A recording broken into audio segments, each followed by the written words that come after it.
आज अपना तीसरा गुण स्थान कल अपना हो चुका। पहले गुण स्थान के बारे में जो कि मिथ्यात्व का थोड़ा सावधानी से सुने तो आपको समझ में आएगा। आपके अपने प्रश्न तैयार रखना, आपको पूरा मौका दूंगा। तो तीसरे गुण स्थान की चर्चा अपन ने कर ली थी। पहले गुण स्थान में मिथ्यात्व की अपने सारी चर्चा अपनी हो चुकी है, उसके दो भेद स्वास्थान और साथी से।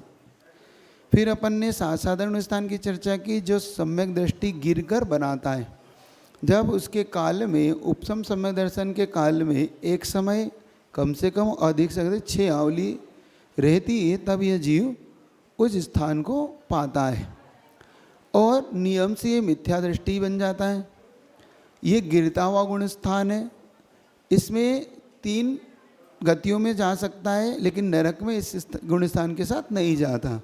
ये कुछ इसकी खास विशेषताएं अपन ने देख ली। उपसम सम्यक दृष्टि ही इसको पाता है, चाहे वो प्रथम उपसम हो चाहे द्वितीय उपसम हो। तीसरा गुण स्थान अपन ने समझा था। तीसरे गुण स्थान के अंदर अपन ने देखा कि यहाँ मिला जुला जात्यंतर सर्वघाती प्रकृति है। यह कुछ विशेषताओं को लिए होती है। जब इस प्रकृति के साथ जीव तीसरे गुण स्थान में पहुँचता है तो सम्यक मिथ्यात्व के उदय के साथ वहाँ पर पहुँचता है। यह अपन ने समझा। इसकी कुछ विशेषता है कि इसका काल अंतर्मुहूर्त है, इसमें मारणांतिक समुद्घात नहीं होता, इसमें आयु का बंध नहीं होता, इसमें मरण नहीं होता और इससे संयम प्राप्त नहीं करता इस गुण स्थान से। ऐसी 5 विशेषताएं अपन ने इस गुण स्थान में देखी थी। अब आगे अपन बढ़ते हैं चौथा गुण स्थान की ओर। आज अपना विषय प्रारंभ होता है। चौथा गुण स्थान का मतलब है सम्यक दर्शन के साथ जो गुण स्थान होता है वह चतुर्थ गुण स्थान होता है। कुछ प्रश्न आपके थे जिनमें उत्तर भी दिया था कि ऐसा कोई जीव नहीं है संसार में जिसका गुण स्थान ना हो। ये अपने को याद रखना है। ये भी याद रखना है हमको कि अरिहंत भी संसारी ही है। वो संसार से उठेंगे, जब मुक्त बनेंगे तभी वो गुणस्थानातीत मतलब गुणस्थान उनका तभी समाप्त होगा। ये हमारे विषय में था। अब अविरत सम्यक दृष्टि नाम का आप चौथा गुण स्थान आपके सामने आ रहा है। अविरत का मतलब होता है जिसका संयम ना हो, संयम जिसके अब ना बचा हो, मतलब जो संयम अभी इसने ना लिया हो, ऐसा गुण स्थान अविरति कहलाता है। असंयम कहो, अविरति कहो, ये एक ही नाम के वाचक हैं। इतने से जरूर इसमें अंतर है कि यह गुण स्थान सम्यक दर्शन के साथ है। कौन से किसके साथ है ये? सम्यक दर्शन के साथ। इसलिए इसको अविरत सम्यक दृष्टि नाम मिला। इसको क्या मिला? इसके गुण स्थान को नाम अविरत। अविरत का मतलब जिसके अभी कोई भी संयम नहीं है। और यह गुण स्थान क्षायिक सम्यक दृष्टि का भी हो सकता है, क्षय उपसम सम्यक दृष्टि का भी हो सकता है और उपसम समदृष्टि मतलब तीनों ही सम्यक दर्शन के धारी इस गुण स्थान में पाए जाते हैं। ये याद रखना है। तीनों सम्यक दर्शन का आप भेद नहीं करना कि क्षायिक वाला भी होगा, उपसम और क्षय उपसम 3 होना है। सम्यक दर्शन 3 प्रकार के होते हैं ना, उपसम सम्यक दर्शन, क्षय उपसम सम्यक दर्शन और क्षायिक सम्यक दृष्टि। मतलब तीनों ही सम्यक दृष्टि इस गुण स्थान में पाए जाते हैं। अब आपके पास पुस्तक होगी, आप उसमें देखिए, मैं परिभाषा आपके सामने पढ़ रहा हूँ। अविरत सम्यक गुण स्थान किसे कहते हैं? यहाँ सम्यक दर्शन प्रकट हो गया है किंतु किसी प्रकार का व्रत नहीं लिया है, चाहे वो देश व्रत हो चाहे वो सकल व्रत हो मतलब मुनि हो, दोनों ही जिसने अभी प्राप्त नहीं किया है, ऐसा अविरत सम्यक दृष्टि नाम का ये चौथा गुण स्थान है। ठीक है। इस गुण स्थान में मरण होता है कि नहीं? जल्दी बताओ, है? होता है कि नहीं? होता है। कल 3 गुण स्थान बताए थे, पहला, दूसरा और चौथा। फिर आप क्यों कह रहे हैं कि नहीं होता है? होता है। याद रखना, इस गुण स्थान में मरण होता है। चारों गतियों में ये गुणस्थान पाया जाता है। देव में हो, नारकी के हो, तिरंच के हो, चाहे मनुष्य के हो, ये गुणस्थान चारों गति में होता है। चौथे गुणस्थान है ना, ये याद रखना है आपको। ऐसा नहीं मानना है कि इस गुणस्थान में सिर्फ मनुष्य में ही होता होगा, तिरंच में होता है कि नहीं, ये आपको याद रखना है। माइक ले लें तो आपको समझ में आ जाएगा। माइक है आपके पास? माइक दे दो भैया, आप वाला दे दो, यही वाला दे दो जल्दी से। और बाकी माइक कहाँ है? वो कहाँ गया? हेडा वाला? चलिए, हाँ, क्या आप चालू करके दो। 1 मिनट पे आप पूछो तो चालू करके दो ना भैया।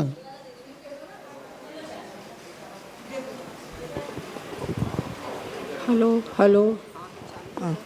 नरक गति में कैसे होता होगा? नरक गति में जैसे पहले किसी ने मान लो नरक आयु का बंद कर लिया, एक तो अपेक्षा ये लगा लेना कि यहाँ पर क्षयिक सम्यक दर्शन प्राप्त कर लिया, जैसे राजा श्रेणी, उसने पहले नरक आयु का बंद किया, बाद में क्षयिक सम्यक दर्शन प्राप्त किया, फिर नरक चला गया। एक अपेक्षा तो ये। दूसरी अपेक्षा ये लगाना कि मान लो कोई नरक में गया मिथ्यात्व के साथ, वहाँ जाके उसने सम्यक दर्शन प्राप्त कर लिया, तो वहाँ सम्यक दृष्टि पाया जाता है।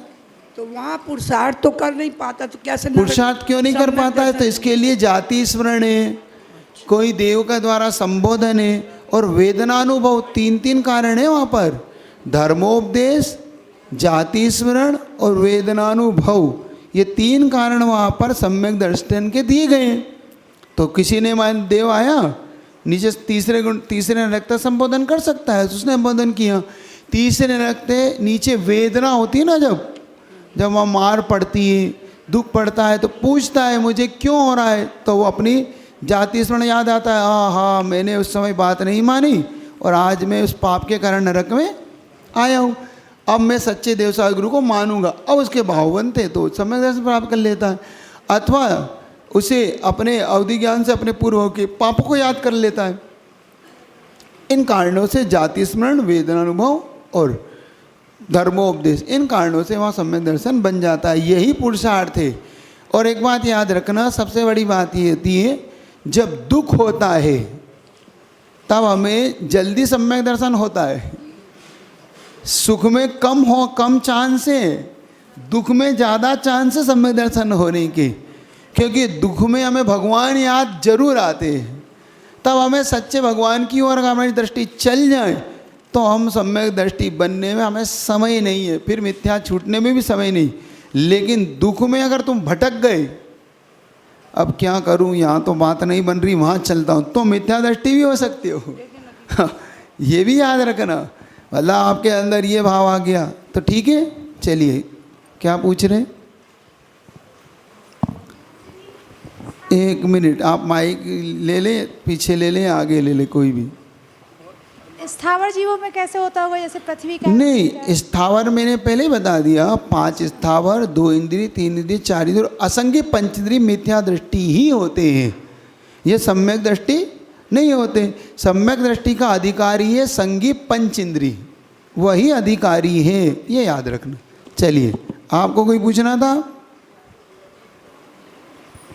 फुर्ती से ले लिया करो, थोड़ा सा आप है ना अपने समय का उपयोग जल्दी कर लिया करो। महाराज जी नमोस्तु। हाँ, गुण स्थान में मरण से क्या मतलब होता है? क्या गुण स्थानों में मरण नहीं होता, इसका क्या मतलब होता है? गुण स्थान में मरण का मतलब हुआ पहले और दूसरे और चौथे गुण स्थान में ही मरण बनता है, मतलब आयु का क्षय होता है और उसका मरण हो जाता है। लेकिन अगर वो तीसरे में, 5वें में, 6ठे में और 13वें गुण स्थान तक वो है, तो इन गुण स्थानों में आयु के क्षय के साथ ही गुण स्थान नहीं बनता। जैसे ही आयु क्षय होगा वैसे ही वो असंयमी हो जाएगा, या तो पहले में चला जाएगा या दूसरे में चला जाएगा या चौथे में चला जाएगा और उसका आयु का क्षय हो जाएगा और वहाँ से अपनी गति में प्रस्थान। इसलिए उस गुण स्थान में मरण नहीं होता, ऐसा कहा। तो मरण नहीं होता का मतलब क्या है वहाँ? मरण, जैसे आप मरण नहीं जानते मरण क्या होता है, तो गुण स्थान में नहीं होता है। उस गुण स्थान में, कौन से गुण स्थान बोल रहा हूँ मैं आपको, कौन से गुण स्थान में मरण नहीं होता? आया है ना महाराज जी बीच बीच में कि इस स्थान में इस कौन सा बोल रहा हूँ यही तो सुनो। तीसरे में नहीं होता, पांचवें छठे सातवें तो पहले में होता है, तो वहाँ मरण हो सकता है। मैंने ये नहीं कहा कि किसी गुण स्थान में मरण नहीं होता, मैंने ये कहा है पहला दूसरा और चौथा गुण स्थान छोड़ के उन गुण स्थानों में मरण नहीं होता, ये मैं कह रहा हूँ आपसे। तो शेष में नहीं होता, बस बाकी में होता है। आ गया, समझ में नहीं आया अभी भी? हाँ ठीक है। परिणामों से गिरता थोड़ी पूछा है उन्होंने, मरण पूछा है। अभी भी नहीं आया आपको लगता है? कोई बात नहीं, अड़ोसी पड़ोसी समझ लेना जिनने समझ लिया है। चलिएगा, और किसी को पूछना? आप कुछ पूछ रहे थे, चलिए सुनिए। तो चौथे गुण स्थान आपका है। इस चौथे गुण स्थान में कौन सा होता है? चारों गति के जीव होते हैं इस गुण स्थान में, ये समझ लेना। हो सकते हैं मतलब पहले में भी, दूसरे में भी, तीसरे में भी, चौथे में। तो ये चौथा गुण स्थान आपका अविरत के साथ है। इस गुण स्थान में विशेष रूप से पहले गुण स्थान से भी चौथे में आ सकता है, तीसरे में भी चौथे से आ सकता है, पांचवें छठे से भी चौथे में आ सकता है, ये याद रखना। लेकिन दूसरे से चौथे में नहीं आता, पहले अपन समझ लिए दूसरे से पहले में ही जाता है, ये अपना नियम बना के रखना।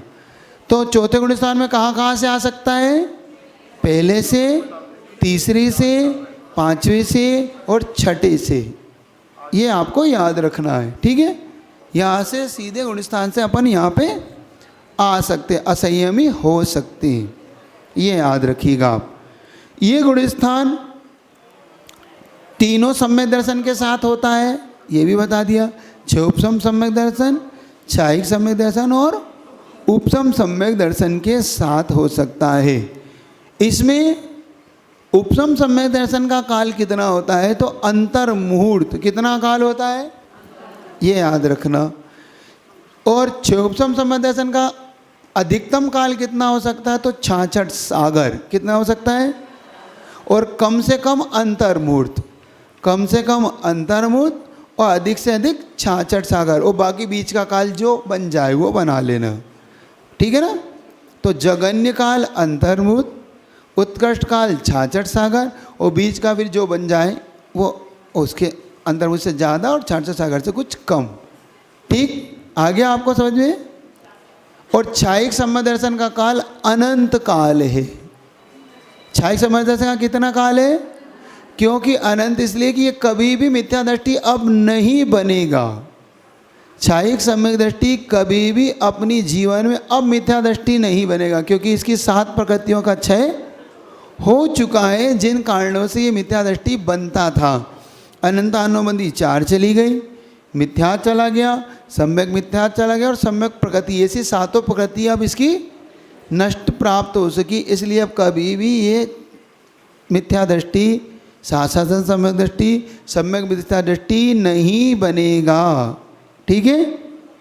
चाहे वो नरक भी जाए तो भी नहीं बनेगा, चाहे वो स्वर्ग जाए तिरंज बने तो भी वो मिथ्या दृष्टि नहीं बनेगा, ठीक है। ये याद रहेगा आपको। इसमें विशेष तौर से उपसम सम्यक दर्शन के बारे में आपको पहले बता चुका हूँ कि इसमें जैसे क्षायिक सम्यक दर्शन है वैसे उपसम सम्यक दर्शन है, बस काल का अंतर है। वह भी इतना ही निर्मल है जितना क्षायिक सम्यक दर्शन निर्मल है, बस अंतर है, अंतर्मुहूर्त काल उसका है, उसके बाद नियम से गिर जाता है और ये अनंत काल के लिए हो जाता है। क्षोभसम सम्यक दर्शन में अपन ने पढ़ ही लिया, चलमल अगाढ़ दोष लगाता रहता है, ये अपने को याद रखना है। ये यहाँ पर छोटे मोटे व्रत की चर्चा नहीं कर रहे हैं, ये याद रखना कि रात्रि भोजन ले सकता है, ये नहीं, 2 प्रतिमा से लेना है व्रत। कहाँ से लेना अपने को व्रत? हाँ, 2 प्रतिमा से ऊपर नहीं ले सकता वो। अगर 2 प्रतिमा ले लेगा तो भी व्रत ही हो जाएगा, तो ये 2 प्रतिमा तक नहीं लेता था। ये जो अविरति होगा वो 2 प्रतिमाएं, वो फिर व्रती हो जाएगा वहाँ से। ये याद रखना है आपको चीज़ें, ताकि आगे जाके आपको जब व्रती होंगे तो मैं बताऊंगा क्या करना है आपको, ठीक है। ये याद रहेगा आपको। हाँ, तो इसका काल चतुर्गुण स्थान का और कितना काल है महाराज? तो देखो छायिक सम्यक दृष्टि कोई है तो नियम से 3 या 4 भाव में मुक्ति को प्राप्त हो जाता है। छायिक सम्यक दृष्टि है तो कितने साल में चला जाएगा वो? हाँ, अविरत से ले रहा हूँ अभी इसलिए क्योंकि आगे जाके फिर व्रत के साथ तो अलग बात हो जाएगी, लेकिन अभी अविरत के साथ भी तब तक रह सकता है 3 से 4 भाव। 3 भाव कैसे बनाना? पहला भाव मनुष्य आयु का, जहाँ उसने सम्यक दर्शन प्राप्त किया। दूसरा भाव भोग भूमि का, जहाँ उसने पहले मनुष्य के बंद करके गया था। तीसरा भोग भूमि का नियम है स्वर्ग ही जाता है, तो तीसरा भाव देव का। फिर चौथा भाव मनुष्य का, और वहाँ से नियम से मुक्ति को प्राप्त हो जाएगा। छाछठ सागर में अभी वो भटकता रहता है, मतलब भटकेगा से कभी देव बनता है, फिर मनुष्य बनता है, फिर देव बनता है। और अगर सम्यक दर्शन छूट गया तो अर्ध पुद्गल परावर्तन वो घूम सकता है, ये उसका नियम है। समझना, बहुत अच्छे से पकड़ करना इसकी है। तो अविरत सम्यक दृष्टि समझ में आया आपको? इस गुण स्थान में कभी भी व्रत की चर्चा नहीं करता, छोटे मोटे नियम ले लेता है। रात्रि भोजन त्याग कर देगा, थोड़ा बहुत रात्रि का 4 प्रकार का त्याग करके, अथवा थोड़ी सी हिंसा, छोटी मोटी हिंसा त्याग कर लेता है ना। ब्रह्मचर्य इत्यादि के नियम ले लेता है, तो इसका नाम व्रती नहीं हो गया वो। हाँ, ये आपको ध्यान रखना है। कुलाचार में भी आ जाएगा, और यूँ भी थोड़ा सा अपने आप को कुछ तो अच्छा रख ही लेता है वो, कि हाँ कम से कम इकाई का कल का रिजल्ट आ गया क्या? अच्छा, और ये बाहर वालों का? ठीक चलेगा, इसका रिजल्ट भी घोषित कर देंगे। तो समझ में आ रहा? छोटे मोटे नियम लेने से व्रती नहीं बनोगे आप। हाँ, 2 प्रतिमा से व्रती बनते हैं, ये याद रखना। माइक है आपके पास? माइक से बोलो, जब आपको एक बार संकेत देने पर बार बार आप ना किलवाएं, आप माइक से ही बोलें। चालू करें आप, आपको आवाज़ आ रही है माइक की? महाराज जी, जब छायिक दर्शन सम्यक दर्शन छूटता नहीं है तो फिर कैसे छूटेगा? तो अर्ध पुद्गल परावर्तन काल उसका रह जाएगा। अर्ध पुद्गल परावर्तन का मतलब होता है जगन्य से अंतर्मुत और उत्कर्ष से असंख्यात 24, इतना काल है। और हाँ, अर्ध पुद्गल परावर्तन कैसे रहेगा वो? नहीं महाराज जी, मैं ये पूछी, छायिक सम्यक दर्शन जब छूटता नहीं है, वो तो एक बार हो जाता है तो छूटता नहीं है। हाँ। तो फिर आप बोल रहे कि जब छूटेगा तो अर्ध छायिक सम्यक दर्शन के लिए नहीं बोला, क्षोभसम के लिए बोला है मैंने। छाछठ सागर क्षोभसम का है। छायिक तो मैंने बताया अनंत काल के लिए, छायिक तो कभी नहीं छूटता, वो अनंत काल के लिए होता है। छायिक नहीं छूटता है। क्षोभसम सम्यक दर्शन की चर्चा थी कि ज़्यादा से ज़्यादा, कम से कम अंतर्मुत और अधिक से हम छाछठ सागर रहता है। छाछठ सागर के बाद नियम से छूटता है, या तो वो छायिक बना लेगा या छोड़ देगा, तो मिथ्या दृष्टि होकर कई बार भटक जाता है। ये मेरा आशय था वहाँ कहने का कि जब क्षोभसम सम्यक दृष्टि मान लो मिथ्या दृष्टि हो गया तो कब तक भटक सकता है? तो अर्ध पुद्गल परावर्तन तक भटक सकता है, ये कहने का आशय है। छायिक का तो बता ही दिया कि 3 भाव में या चौथे भाव में नियम से मुक्त तो होगा ही होगा, वो तो उसका इतना नहीं। लेकिन अर्ध पुद्गल परावर्तन कितना होता है? तो ये समझ लो, जगन्य से अंतर्मुत और उत्कृष्ट से असंख्यात 24 बीत सकती है उसकी। अर्ध पुद्गल परावर्तन का मतलब ये लिख लेना। अर्ध पुद्गल परावर्तन का काल कितना होता है क्या चीज? हाँ, ये पूछो। अर्ध पुद्गल परावर्तन क्या वस्तु है? पंच परावर्तन सुने आपने? सुना होगा ना। द्रव्य परावर्तन, क्षेत्र परावर्तन, काल परावर्तन, भव परावर्तन और भाव परिवर्तन, ये हमारे पंच परावर्तन चलते रहते हैं जीव के पंच परावर्तन हमेशा चलते रहते हैं। और हम कई बार इन पंच परावर्तन को कर चुके हैं अभी तक, क्योंकि हमारा काल अनंत काल बीत चुका है हमारा, और अनंत काल से हम थे और अनंत काल तक रहेंगे ये जीव द्रव्य, क्योंकि जीव द्रव्य का कभी नाश नहीं होगा। जब तक वो संसार में रहेगा तब तक उसे इन पंच परावर्तन को करना पड़ेगा। जब ये मुक्त हो जाएगा तो इसका पंच परावर्तन अपने आप ही समाप्त तो हो जाता है। अब अर्धपुद्गल परावर्तन क्या होता है? तो द्रव्य परावर्तन के दो भेद होते हैं, कर्म परावर्तन, नो कर्म परावर्तन। कर्म परावर्तन में ज्ञानावर्ण दर्शनावर्ण की जो वर्गणाएं होती हैं, उन वर्गणाओं को ग्रहण करके पुनः छोड़ता रहता है, और फिर ऐसा कोई समय आए उन्हीं परिणामों से उन्हीं वर्णाओं को ग्रहण करे और सारी वर्णाओं को ग्रहण करके पुनः छोड़ के फिर से ग्रहण करने लग जाए। ये कहलाता है एक कर्म परावर्तन। ये बहुत संक्षेप में बता दिया मैंने आपको, इसकी डेफिनेशन बहुत लंबी चौड़ी, इसलिए फिर भी आपको समझने की दृष्टि से क्या बताऊं, क्योंकि लंबी बताऊंगा तो क्लास पूरी हो जाएगी मेरी।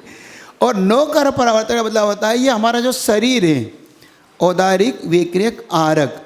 अब पहले एक इंद्रिय से औदारिक वर्गणाओं को चालू करो, है ना, ऐसी एक एक वर्गणाओं को ग्रहण करके छोड़ता गया, फिर ग्रहण करके छोड़ता गया, फिर 10 पर्याय में आया, 2 में आया, 3 इंद्रिय, 4 इंद्रिय, 5 इंद्रिय में आया, संगी असंगी में आया, ऐसे पूरी वर्गणाओं को एक बार ग्रहण करके छोड़ दिया।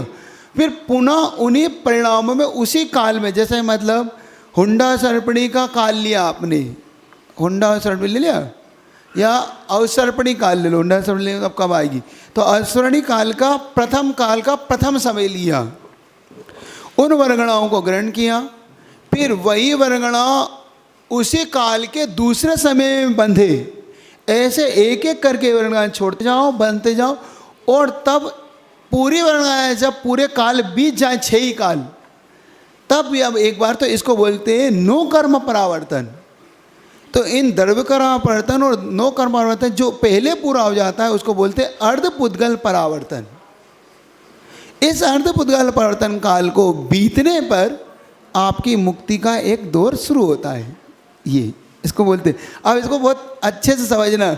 आप ये सोचो, आप सुन नहीं पा रहे अभी, तो समझना तो दूर की बात है आप अभी सुनने की भी स्थिति में नहीं बचे हो, समझना तो आपको भी बहुत समय लगेगा। एक बात बताया था, एक उदाहरण मैंने दिया था आपको, उससे उदाहरण आपको फिर समझ में आएगा। एक पेड़ वाला उदाहरण याद रखना कि एक बीज से एक पेड़ का अंकुर हुआ, वो वृक्ष बना, वृक्ष बन के वो अपनी पूरी वृक्ष पूर्ण होने पर उसी पेड़ को हमने जला दिया, जल के वो राख हो गया। राख को हमने समुद्र में बहा दिया, नदी में बहा, नदी में जाके समुद्र में चल गई। अब वो जो कण जो उसके बिखर गए थे पूरे कण, क्योंकि एक एक कण बिखर चुका है उसका पूरे समुद्र में, कोई इधर गया, कोई उधर गया, कोई नदी में गया, कोई तट पे रह गया, लेकिन वो पूरा उसकी पुनः वो राख मिल जाए और उसके एक एक कण करके पुनः वो बीज बने, और उसी परिणामों के जिन परिणामों से वो बीज बना था वो फिर से हो गए। ये है वो, अब समझ लो वही वृक्ष बने, उसी स्थान में बने और उसी काल में बने, उसी द्रव्य क्षेत्र काल में बने वो, तब जाके वो एक बार उसका परिवर्तन पूरा होता है। ऐसे 5 परिवर्तन करना है अपने को अर्धपुद्गल परावर्तन। क्या सुनो सुनो, क्या कह रहे, पूछ रहे। हाँ महाराज जी, इससे ये तो निश्चित हुआ कि भले अर्धपुद्गल परावर्तन काल लगेगा लेकिन मोक्ष तो मिल ही जाएगा। हाँ, अरे टिकट तो मिल गई। भव्य, सबसे पहले हम ये तो हो गए कि हम भव्य हो गए, भव्यता आ गई। दूसरी हमारी मुक्ति की निश्चितता हो गई, अब हमें कभी भी जाओ। लेकिन ये भी कितना काल है, अनंत के बराबर है। यह संख्या 24 जो है ना, ये अनंत है। युक्तानंद, परितानंद, अनंतानंद। तो युक्तानंद और परितानंद के अंतर्गत आता है ये काल भी ये भी याद रखना। हाँ, ये ऐसे लगता है। जैसे दूरांदूर भव्य तो नहीं हो जाएंगे उससे? नहीं, दूरांदूर भव्य तो व्यवहार राशि में ही नहीं आता। इतना तो अपना तय हो चुका है कि हम दूरांदूर भव्य तो कोई नहीं है हम में से। क्यों? क्योंकि हम व्यवहार राशि में आ चुके हैं। दूरांदूर तो व्यवहार राशि में ही नहीं आता। वो निगोद व्यवहार राशि का मतलब होता है त्रस पर्याय को प्राप्त करता ही नहीं है। वो निगोद में ही रहेगा, निगोद में ही जन्म मरण करता रहेगा। ये याद रखना। हाँ, व्यवहार राशि समझ लेना। तो तो इतना तो अपन नहीं कि दूर भव्य तो नहीं है। अब अभव्य की भव ये तय होना है, तो अपन इतना तो तय कर ही ले कि हम भव्य तो है ही, कई सच्चे देव साधु के भक्त हम बने। हम बाहरी वातावरण से तो अपने आप को भव्य माने और बाहरी वातावरण से अपने आप को सम्यक दृष्टि माने। महर्षि, जब वो वृक्ष दोबारा बीज से दोबारा वृक्ष बनेगा तो उसका एक परावर्तन पूरा हुआ या अर्धपुद्गल परावर्तन? नहीं नहीं, ये तो उसका अभी द्रव्य परावर्तन में से नो कर्म परावर्तन हुआ है। अभी कर्म परावर्तन पूरा नहीं हुआ उसका। ये नो कर्म बता रहा था ना मैं, और नो कर्म का तो ये दृष्टांत है। अभी तो उसे त्रस पर्याय में जाना है, 2 इंद्रिय में जाना है, 3 इंद्रिय में जाना है, 4 इंद्रिय में, 5 इंद्रिय में जाना है, ऐसे ऐसे कई पर्याय में तो जाना है। ये तो एक दृष्टांत इसलिए दिया कि आप समझ पाएँ। अभी ऐसे परिवर्तन पूरा नहीं हुआ उसका अभी। हाँ, जैसे छठा, अब 10 कोड़ा कोड़ी का एक पूरा एक काल, कल्प काल है अपना ना। 20 कोड़ा कोड़ी का एक कल्प काल होता है। तो 10 कोड़ा कोड़ी सागर, कोड़ा कोड़ी जान रहे हो, 10 करोड़ में 10 करोड़ का गुणा करो और उसके आगे सागर लगाओ, वो कहलाता है 10 कोड़ा कोड़ी सागर। ये है कल्प काल, आधा अर्ध कल्प काल। मतलब ये एक हुंडा सर्पणी, अवसर्पणी और उस सर्पणी, तो ये अवसर्पणी बीत रहा है और उस सर्पणी का फिर 10 करोड़ कोड़ी, ऐसे दोनों को मिलाकर एक कल्प काल होता है जो 20 कोड़ा कोड़ी सागर का होता है। ये अभी देखो तो आप इसमें परिवर्तन कैसे होगा आपका। मतलब आप पहले काल में, प्रथम काल के प्रथम समय में जन्मे, अब दूसरे समय के जन्मने के लिए पूरा एक कोड़ा कोड़ी, ये 10 कोड़ा कोड़ी बीतना है। फिर आपको दूसरा समय मिल जाए, सो मिल जाए, जरूर थोड़ी मिल जाए। और बन गए, घूम गए, फिर दूसरा, फिर तीसरा समय, चौथा समय, ऐसे पूरा 10 कोड़ा कोड़ी सागर निकालना है आपको। नहीं नहीं, ये 10 कोड़ा कोड़ी एक निकालना पड़ेगा ना। इसमें कई कोड़ा कोड़ी, कई सर्पणी असरणी बीत जाएगी ये के। और जैसे कि मान लो आपको प्रथम समय में आपने शुरू किया, देखो इसको प्रदेश परिवर्तन, क्षेत्र परिवर्तन कहते हैं। क्षेत्र परिवर्तन समझ लो। आपने मान लो उत्तम भोगभूमि का प्रथम समय बिताया, ये बीते में आपका जन्म हुआ। हाँ, अब आपको दूसरे समय में पुनः उसी पर्याय को पाना है, उसकी उत्तम भोगभूमि की दूसरे समय में।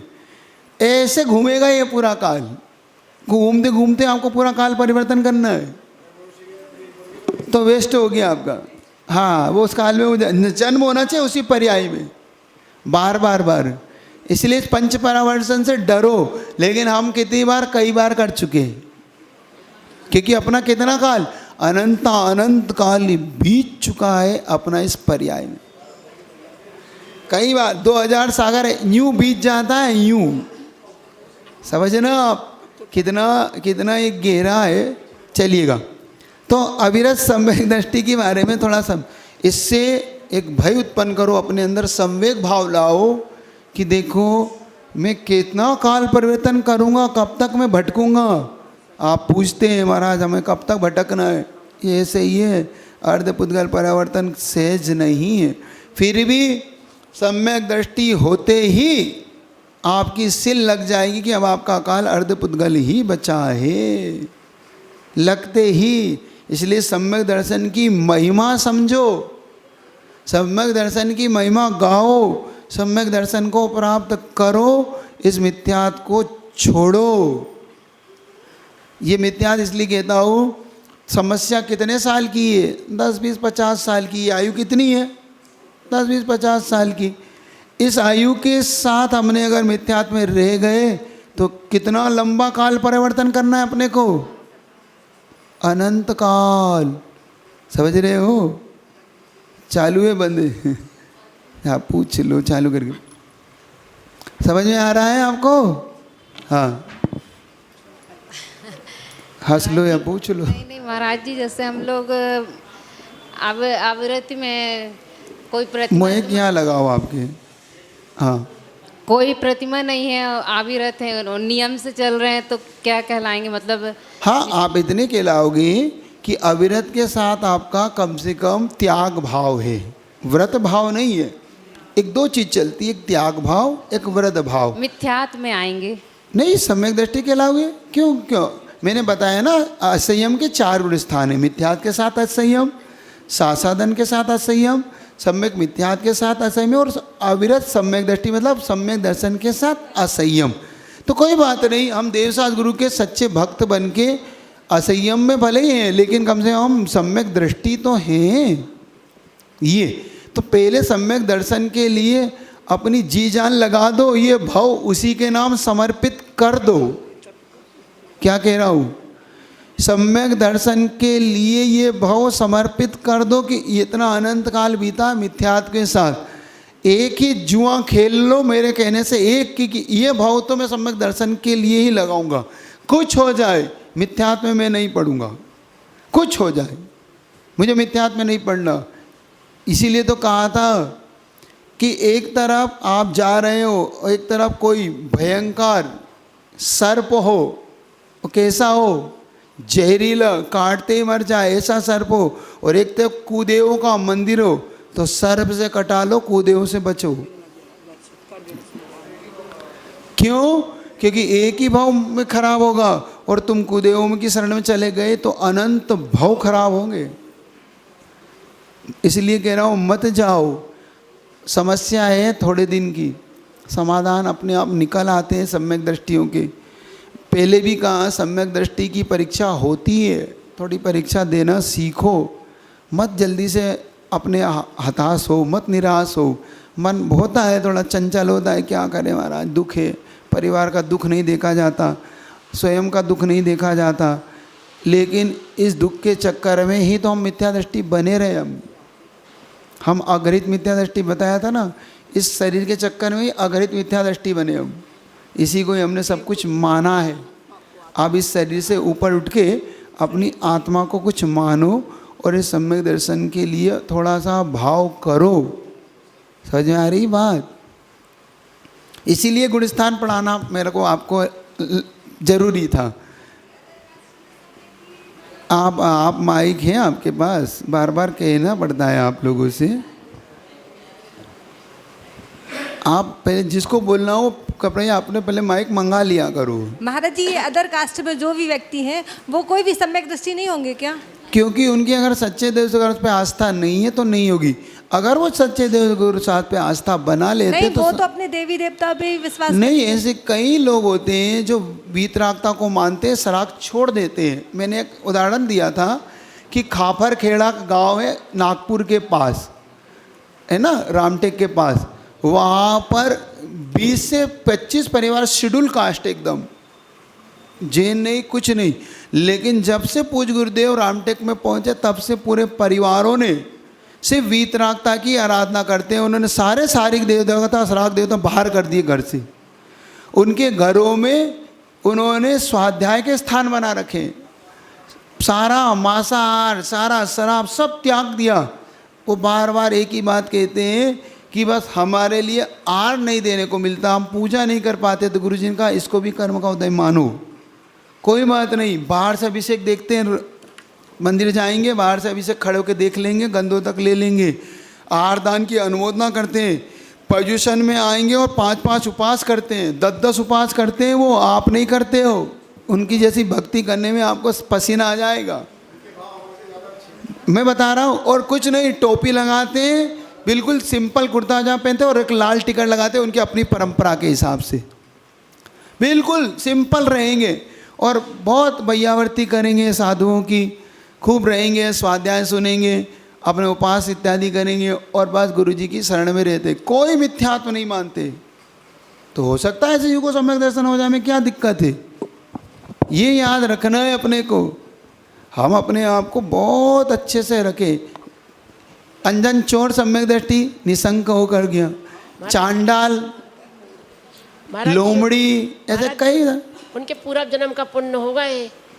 उनकी चिंता कम करो, अपनी करो। अब उनके पूर्व जन्म का क्या था वो उनके साथ है। हमारा तो जैन कुल का पुण्य है, तो भी हम अपना पुण्य को नहीं समझ रहे। हम पर की चिंता में लग के अपना सब कुछ खो बैठते हैं।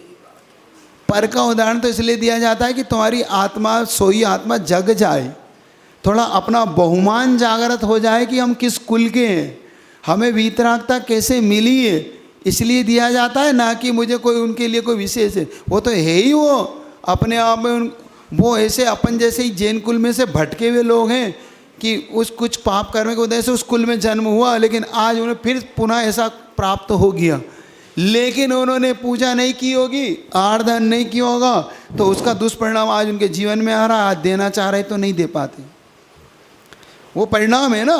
आरदान जब जैन कुल में जन्मे होंगे तो कहा होगा आरदान दे लो, तो कहा हमारे पास समय नहीं है, ये सब झंझट है, हम नहीं पढ़ते, ये कहा होगा उन्होंने। उन्होंने कहा पूजा कर लो, अभिषेक कर लो। अरे कहा भैया दुकान जाऊँ कि अभिषेक जाऊँ फैक्ट्री, नहीं है समय। उसका दुष्परिणाम निकला कि कुल भी बदल गया, और लेकिन पुनः उनको वीतराग शरण तो मिल गई, लेकिन आरदान की उनको अब योग्यता नहीं मिली। कैसा उदय तो देखो उनका। इसलिए आप लोग को जागृत कर रहा हूँ, कल उस कुल में जन्म लेके भटको, इससे अच्छा है कि आज ही पलटो, आज ही अपने आप को पलटी मारो और सही सही काम करने लग जाओ। नमोस्तु महर्षि। महर्षि, हम लोग गृहस्थ में रह के अघृत मिथ्यास से कैसे बचें? अघृत मिथ्यास से बचने का एक ही आशय है, मैं सुखी दुखी में रंग कराओ, मेरे धन गोधन प्रभाव, मेरे सुतति में सबल दीन, बेरूप मूरख मूरख प्रवीण। ये उसका भाव है।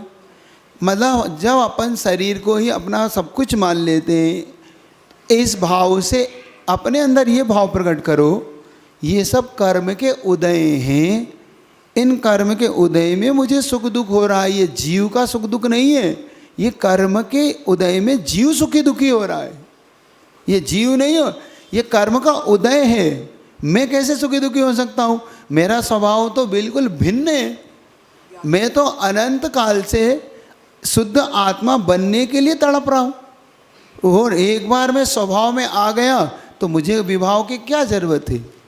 तो इनसे थोड़ा सा अपने चेतना को थोड़ी सी जागृत करो। नहीं महाराज, कई लोग बोलते हैं निश्चय वाले लोग, आप लोग घर मतलब अपने शरीर को अपना मानते हो, और अपने घर कि ना हम शरीर को मानते असद्भुत नहीं से, बता तो दिया था अपन ने। हमारे पास असद्भुत नहीं का ऐसा नय है कि मैं अनुपचरित असद्भुत निरार नहीं से कहती हूँ कि ये शरीर मेरा है, और कहना ही चाहिए, क्योंकि नहीं कहूँगा तो किसका है? पुद्गल का है, तो जीव का है, ये मिला जुला है ना, क्योंकि ये मेरा है, मुझे है, इसलिए मुझे कहने में आपत्ति नहीं।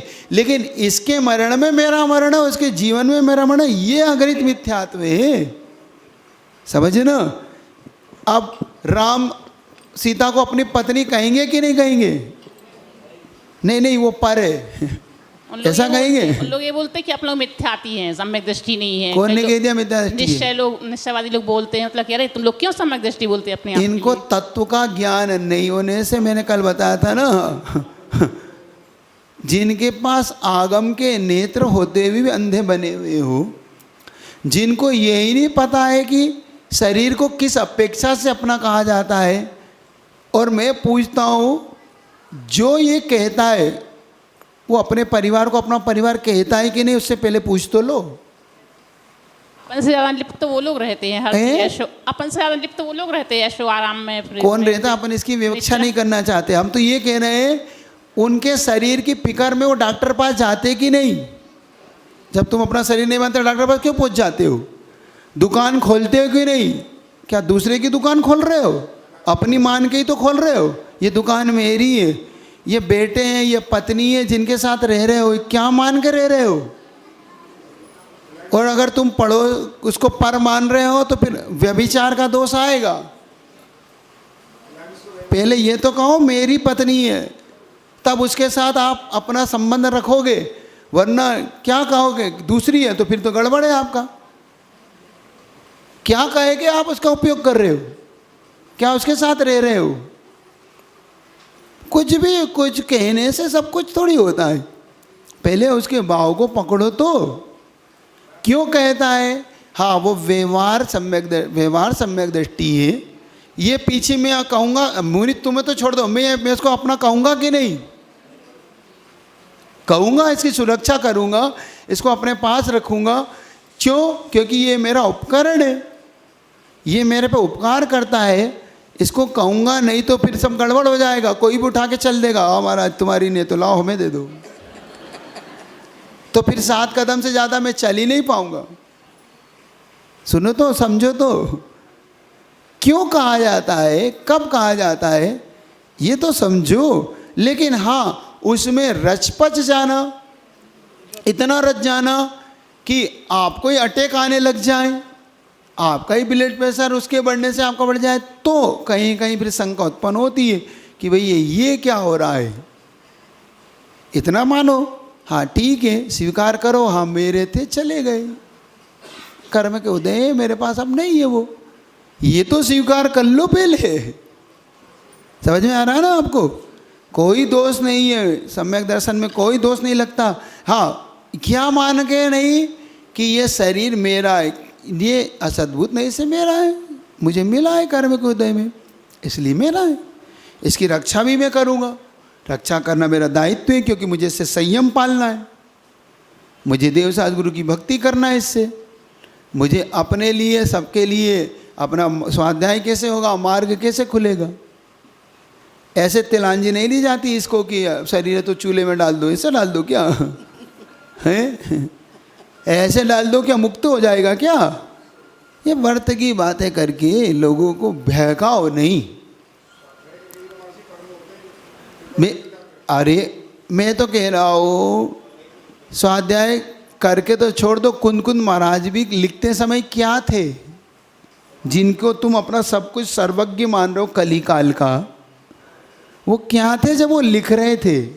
जिस गाथा को पढ़ के तुम इतना वर्णन कर रहे हो, उस गाथा को लिखते समय वो क्या थे, समय सार की भाषा में बहिरात्मा, स्वयं लिख रहे हैं अपने लिए, खुद के लिए, क्योंकि लिखते समय क्या हो ये बता दो। शुद्धोपयोग से च्युत हो तो बहिरात्मा हो, बस समझ लो। और कुंद खुद लिख रहे हैं, अब मुझे तो मैं तो उनका अनुयायी हूँ, मुझे कोई मतलब भाई, मैं तो आपको जानता हूँ, आप बता दो आप क्या थे, बस वही मैं हूँ, बस आपकी जो गति वो मेरी गति, मुझे नहीं कुछ पता। हे कुंद महाराज, जो आपकी गति सो मेरी गति, आप च्युत थे तो मैं भी च्युत था भाई, आपने लिखा मैंने पढ़ा, दोनों एक ही। अब क्या करता हो, क्या करूँ, हमेशा बड़ों को पकड़ लो, पीछे को छोड़ दो, तू अपने माथे कुछ नहीं लेना। कौन ने वो, बस उनने करा सो मैंने, मुझे कोई मतलब नहीं। आपकी गाथा है कि जो शुद्धोपयोग च्युत होता है बहिरात्मा, तो आप भी आ जाओ लाइन में। लिखी कौन ने, आपने ना, तो बस ठीक है। लिखते समय आप क्या हो, बस वही मैं हूँ पढ़ते समय मुझे नहीं पता आप लिखते। हाँ। महाराज जी, छायक सम्यक दृष्टि कैसे अनंत काल बिता लेगा, और जबकि 2-3 भाव बाकी हैं, फिर सिद्धों में बिताएगा, सिद्धों 3 भाव बिताएगा मनुष्य गति में, बाकी शेष भाव मतलब अपना अनंत काल के लिए सिद्ध पर्याय में उसका छायक सम्यक दर्शन बना रहेगा। तो इसलिए वो अनंत काल छायक सम्यक दर्शन का ऐसे बनेगा, ऐसे बनाना है, वो लेके जाएगा। हाँ लेके जाएगा, क्योंकि छायक दर्शन छूटता नहीं है ना, ऐसा। ठीक है, बढ़ू आगे, थोड़े थोड़े बढ़ू, और किसी को पूछना तो नहीं। अच्छा है कि आप पूछते चलो बहुत सारी चीज़ें। तो अर्धपुद्गल पढ़ा था, समझ में आ गया, थोड़ा थोड़ा, पूरा आ जाता तो आधा ही रह जाता आपका इसलिए जितना आया उतना तो ठीक है, अब क्या करते है ना। चलिएगा, तो अविरत सम्यक दृष्टि का इस प्रकार से ये अपने लिए कर्म भूमि में भी चौथा गुण स्थान बना लेना, ये अपने को अविरत सम्यक दृष्टि की परिभाषा बना लेना। इस प्रकार से अविरत सम्यक दृष्टि के लिए यहाँ पर कहा जा रहा है। चलिए अब आते हैं पंचम गुण स्थान। चलिए आप अपनी पुस्तक में देखिएगा। अब जहाँ पर जिसे हम अलग अलग नाम से जानते हैं, देशव्रति, संयमा संयम गुण स्थान, पंचम गुण स्थान, है ना, ये एक नाम से जान लेना इसको। इस पंचम गुण स्थान में क्या करता है जीव, वह नियम से तरस हिंसा से बचता है, तरस हिंसा को छोड़ देता है। 12 प्रकार की अविरति होती है। 12 प्रकार की अविरति कौन सी होती है पहले ये समझ लो। 5 इंद्रियों को वश नहीं करना और मन, इस प्रकार से 5 इंद्रियों और मन को वश में नहीं रखना, 5 स्थावर और 1 त्रस, इन 6 प्रकार के षटकाय की जीवों की रक्षा नहीं करना, ये प्रकार की 12 प्रकार की अविरति है। टोटल कितनी हो गई? 12 हो गई। 5 इंद्री और 1 मन 6, और 5 स्थावर 11 और 1 त्रस 12। इस प्रकार से ये 12 प्रकार का असंयम होता है, मतलब 12 अविरति कहलाती। जब जीव प्रतिमाओं को लेता है, संयम को ग्रहण करना चाहता है, तो नियम से त्रस हिंसा को वो त्याग देता है, त्रस हिंसा का त्यागी हो जाता है। स्थावर हिंसा वो नहीं छोड़ पाता, क्योंकि अभी ग्रस्त है, हिंसा करता रहता है, कपड़े हैं, मकान है, दुकान है, भोजन पानी है, स्नान है, इनको करता रहता है, तो उसमें स्थावर हिंसा उसकी होती रहती है। तो उस स्थावर हिंसा से वो अपने आप को नहीं बचा पाता, और 5 इंद्रिय वश में नहीं रख पाता वो, क्योंकि अब वो 5 स्पर्शन रसना ग्रहण चक्षु सबको चाहता है, लेकिन असंयमी की तरह नहीं करता वो, ये भी याद रखना। अब वो संयमी का एक पद आगे बढ़ चुका है, इसका मतलब नहीं कि अब वो कुछ भी कर जाए, वो ये याद रखेगा त्रस हिंसा ना हो जाए, मेरे 5 इंद्रिय में कहीं त्रस हिंसा ना हो जाए मुझसे, ऐसा संयम नहीं करेगा। हाँ, और मन भी वश में नहीं होता, उसका मन बड़ा चंचल होता रहता है, कभी यहाँ जाऊँ, कभी दुकान जाऊँ, किसी खर्चे जाऊँ, क्या करूँ, ऐसा वो डामाडोल रहता है, बस नहीं होता, इसलिए मन भी बस नहीं होता उसका। कभी कहता है चलो प्रतिमा तो है, चलो घूम ही आए, कश्मीर घूम आए, तो चला जाता है, प्रतिमा लेके भी चला जाता है, ऐसा नहीं कि नहीं जा सकता। नहीं तो कोई सोचे कि अब प्रतिमा ले ली हम कहीं नहीं जा सकते, जाता है, पहले पूछ लेता है मंदिर है कि नहीं, भोजन कहाँ करूँगा कश्मीर में, तो पहले पता करता है, कुएं का पानी पता कर लेता है कि भाई है कि नहीं। आप ये याद रखो, विदेश भी जा सकता है, अगर उसने विदेश का जितना परिमाण किया है, जाने में कोई बुराई नहीं, लेकिन अपनी प्रतिमा का पहले पालन करता है। एक पूज्य गुरुदेव से अभी एक है शाह करके, सुभाष शाह, डॉक्टर सुभाष शाह का नाम आपने कभी सुना होगा बहुत, उनके मिसेस और ये दोनों डॉक्टर हैं, दोनों पति पत्नी, दोनों ने 2-2 प्रतिमा के व्रत ले रखे, और उन्हें विदेश भी जाना पड़ता है डॉक्टर होने के कारण। तो सुनो वो कैसे पालते हैं प्रतिमा को, देखो तो तुम यार एक नहीं पालने की भावना कर रहे हो, वो वहाँ जाके बॉम्बे जैसी जगह में रहकर और विदेशों में भी जाकर भी प्रतिमाओं का पालन करते हैं निर्दोष। अपने साथ वो जल ले जाते हैं, क्या ले जाते हैं? जल ले जाते हैं, और जल ले जाने के बाद उस जल की जीवानी रखते हैं अपने पास, फिर उस जीवानी को पुनः उसी कुएं में डालते हैं, वापस आके सुरक्षित रखते हैं जीवानी को। जैसे हमने 10-10, 5-5 लीटर के कैंटर भर लिए और ले गए, और अपने पहले परमिशन ले लेते हैं वो, भाई हवाई जहाज से जाना पड़ता है, हवाई यात्रा करते हैं तो ले जाते हैं, पुनः लाके अपनी जीवानी को सुरक्षित लाके और उस जीवानी को पुनः उसी कुएं में डालते हैं। मतलब इतना सावधानी रख के प्रतिमा का पालन वो करते हैं। आपको तो कहीं जाना नहीं है, फिर भी नहीं पालते हैं? कम से कम 2 प्रतिमा के व्रत तो पाल ही सकते हो, नहीं पाल सकते? समझ में आ रही? तो ऐसे तो पंचम गुण स्थान 2 प्रतिमा से लेके 11 प्रतिमा तक पंचम गुण स्थानवर्ती होता है। ये कौन सी गतियों में होता है? तो मनुष्य और तिर्यंच, इन 2 गति में ही पंचम गुण स्थान बनता है। नरक में नहीं बनता, देव गति में नहीं बनता, और मनुष्य और तिर्यंचों में कर्म भूमि में, भोग भूमि में भी ये गुण स्थान नहीं बनता, ये सिर्फ कर्म भूमि में ही बनता है। ये भी आपको याद रखना। भोग भूमि में ये गुण स्थान नहीं मिलेगा आपको, कहाँ मिलेगा? ये कर्म भूमि में ही ये गुण स्थान प्राप्त होता है। ये तो यहाँ पर वो 5 पापों का स्थूल रूप से त्याग करता है। मतलब 5 पाप समझ गए? हिंसा में मोटी मोटी हिंसा नहीं करके छोटी छोटी हिंसा हो जाती है उसकी। मोटी मतलब बहुत बड़ी, 5 इंद्री को ही मार दे, 2 इंद्री मार दे, नहीं, छोटी तरह की हिंसा, उसकी हिंसुल हिंसा, सूक्ष्म हिंसा कर लेता है। झूठ भी ऐसा नहीं बोलता एकदम। अब व्यापार करता है तो थोड़ा आटे में नमक जितना है, क्योंकि अब वो व्यापार करेगा तभी तो अपना जीवन यापन कर पाएगा। तो इतना झूठ बोल लेता है कभी कभी वो, कभी कभी ना वो पिता तो, लेकिन ऐसा नहीं कि बिल्कुल ही साफ हो जाए सामने वाला। ये प्रतिमाधारी ध्यान रखता है।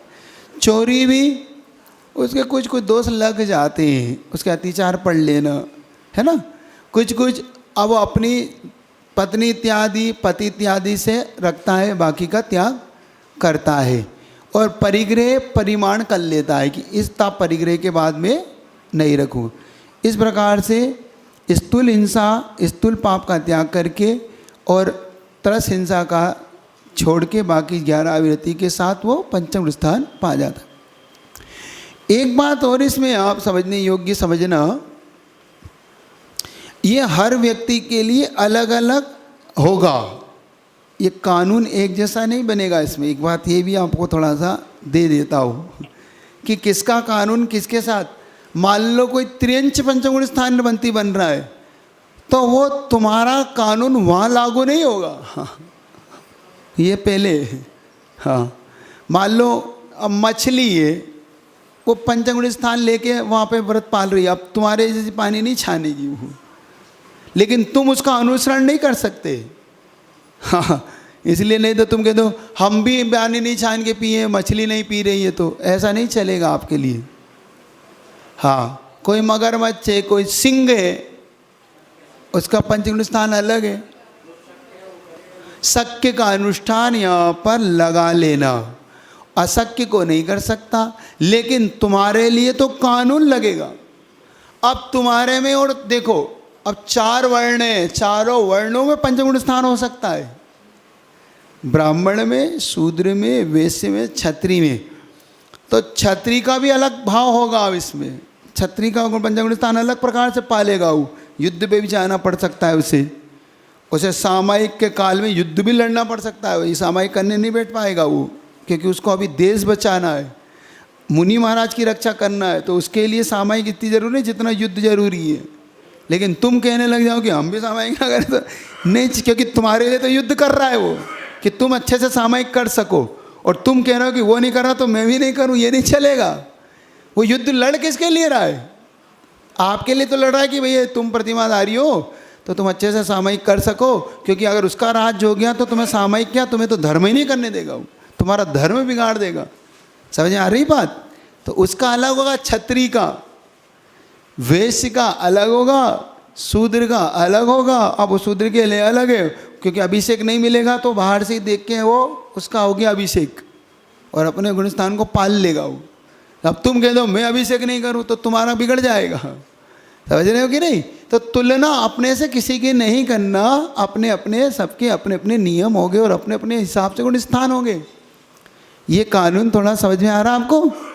हाँ, ये थोड़ा थोड़ा समझना, हाँ ये थोड़ा सा बहुत ज़रूरी समझना था, इसलिए मैंने थोड़ा आपको कह दिया, क्योंकि आपको देवशास्त्र गुरु कुल जन्म से मिले, उसे नहीं मिले। अब चांडाल ने 14 की हिंसा छोड़ी और तुमको मैं भी छोड़ दूँ 14 का तो नहीं चलेगा। हाँ, क्योंकि वो तो उस पर्यायगत उसकी मजबूरी थी। भील कह रहा है मैं कव्वे का मांस छोड़ूँ, तो तुम नहीं छोड़ सके, तुम्हें सभी छोड़ना है। हाँ महाराज जी नमोस्तु। महाराज जी प्रथम प्रतिमा में दर्शन करने का नियम रहता है या नहीं रहता? दर्शन प्रतिमा का मतलब क्या है? यहाँ पर दर्शन प्रति का मतलब है सम्यक दर्शन की शुद्धता से विशेष तौर से यहाँ पर आशय पंच गुरु चरण शरणा दार्शनिको आहुर, जो पंच परमेष्टि की शरण में है, सम्यक दर्शन के अतिचार को जो नहीं लगाता है, अपने दर्शन को निर्मल शुद्ध रखता है, पहला यहाँ पर। फिर भी अगर उसने पहली प्रतिमा ली है तो वो नियम से भगवान के अभिषेक पूजन तो करेगा, अगर जैन कुल में जन्मा है तो करेगा ही करेगा वो। और इतने से ज़रूर थोड़ा सा उसको रिलैक्स मिल जाता है कि कुएं के पानी में और थोड़ा बोरिंग के पानी में थोड़ा सा वो कर लेता है कि भाई कुएं का जहाँ मिल गया तो मिल गया, नहीं मिला तो फिर उसको ले लेता है। एक बात, 12 अविरति का भी वो त्रयसिंसा का त्यागी नहीं बन पाता, लेकिन करता नहीं है क्योंकि उसे आगे बढ़ना है, इसलिए अभ्यास रूप में रखता है। यदा कदा बोलते ना, कभी कभार उससे ऐसी हिंसा हो जाती है, ये याद रखना। तो इस प्रकार का प्रथम प्रतिमा के लिए वो इतना भाव रखता है। महाराज जी अभी आपने भील का और चांडाल का जो उदाहरण लिया वो अविरत सम्यक दृष्टि कहलाएंगे क्योंकि उन्होंने सिर्फ काउंट नहीं, अभी उनका सम्यक दर्शन को आचार्य समदभट्ट स्वामी ने राख से ढकी हुई अंगार के समान कहा है। पहले ये समझ लो वो क्या कहा। जैसे अंगार अंदर जलता रहता है और बाहर से राख ढकी रहती है, तो वो आग नहीं कहते अपन उसे, फिर भी अंदर तो है। ऐसे ही चांडाले भीले इनका जो सम्यक दर्शन है अभी ढका हुआ है, लेकिन फिर भी संबल देने के लिए, हम सबको उदाहरण देने के लिए ये उदाहरण रखा गया। मैंने पहले भी कहा था ना कि उदाहरण आपको आपकी जागृति के लिए दे रहा हूँ।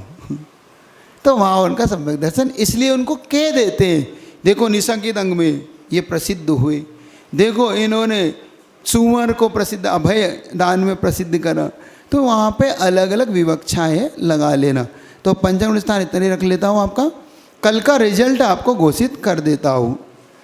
इसमें से इसमें चिट तो बना के दो, ये तीनों नाम की और 2 नाम की इनकी चिट बना के दो, फिर बाकी शेष में घोषित करता हूँ।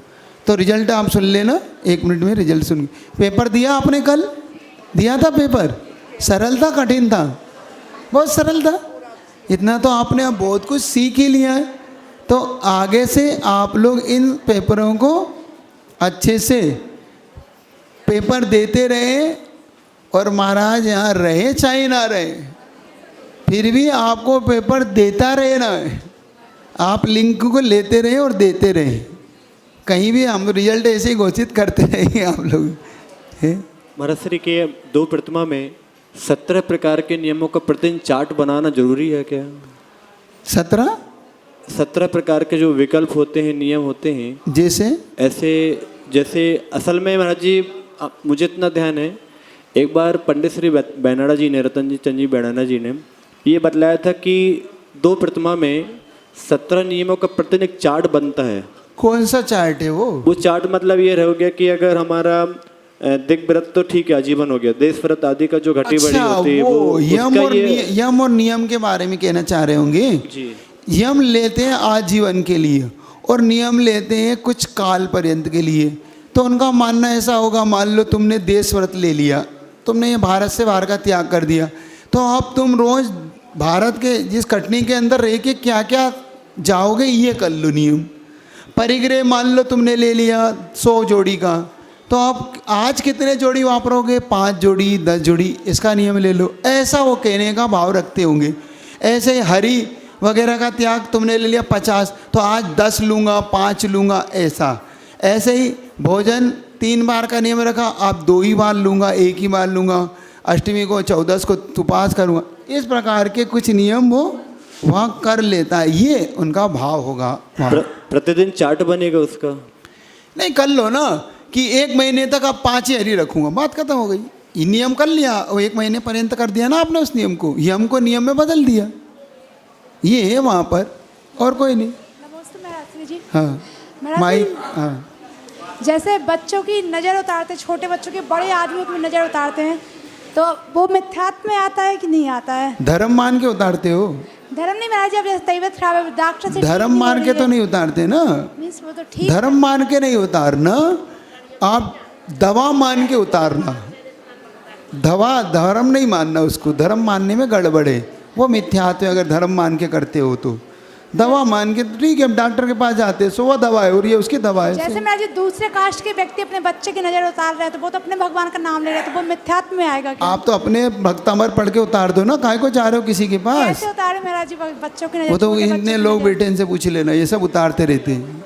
महिलाओं में ज़्यादा आता है वो तो शांतुरा का ना दे दो, जल्दी कर दो, मैं 5 बज रही, पहले 5 सेकंड निकालो, जब तक आप दे दो। कहाँ पहले, कहाँ के हैं ये?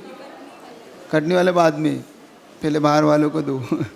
हाँ, बाहर वालों में, बाहर से जो लोगों ने रिजल्ट दिया था बहुत अच्छा है, कम से कम 2 लोग 100 नंबर लेके आए, बहुत अच्छा है। उनमें से पहले मैं एक चिट निकाल के उनका फर्स्ट का निर्णय कर रहा हूँ। ये फर्स्ट आए नेहा जैन सरदना, 100 नंबर लेके आए।